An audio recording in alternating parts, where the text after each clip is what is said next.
Hello friends.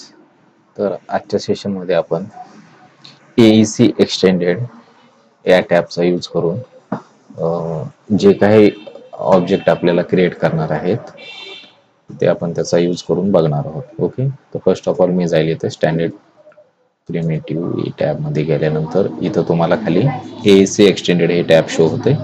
त्याला मी select करेल. इथे तुम्हाला आता याच्यामध्ये 3 टॅब दिसत आहेत. एक फुलेज आहे, एक रेलिंग आहे आणि एक वॉल. तर तुम्ही AEC एक्सटेंडेडचा यूज करून वॉल क्रिएट करू शकता, रेलिंग वगैरे पण क्रिएट करू शकता. ओके, तर आपण फर्स्ट ऑफ ऑल फॉइलेजचा यूज करून बघूया.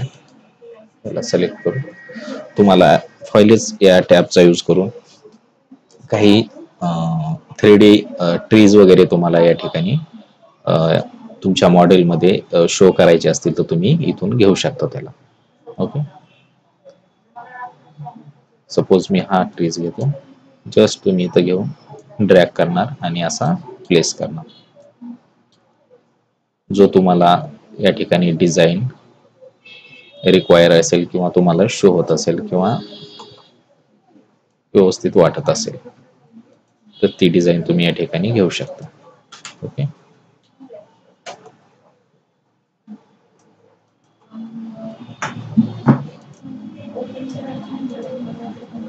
असे डिफरंट टाईपचे तुम्हाला ट्रीज वगैरे या ठिकाणी तुम्ही याच्यामध्ये इन्सर्ट वगैरे करू शकता. ओके, त्यांना मी रिमूव्ह करतो, डिलीट केलं. नेक्स्ट असेल रेलिंग. तुम्हाला सपोज तुमच्या मॉडेलमध्ये रेलिंगचा यूज करायचा असेल तुम्ही अशा रेलिंग्स वगैरे क्रिएट करू शकता. ओके, त्याची लेंथ वगैरे तुम्हाला इन्क्रीज पण करता येते या ठिकाणी.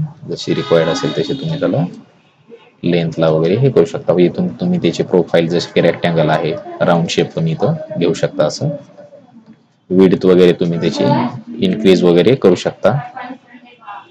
हाईट वगैरे पण तुम्ही कमी जास्त या ठिकाणी करू शकता. तुम्ही जसं रिक्वायर असेल तसं तुम्ही या ठिकाणी करू शकता. ओके,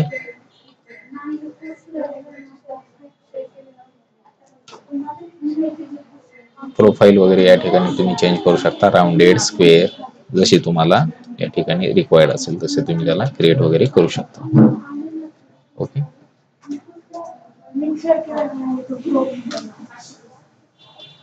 या ठिकाणी तुम्ही त्याची लेंथ कमी जास्त अशी करू शकता.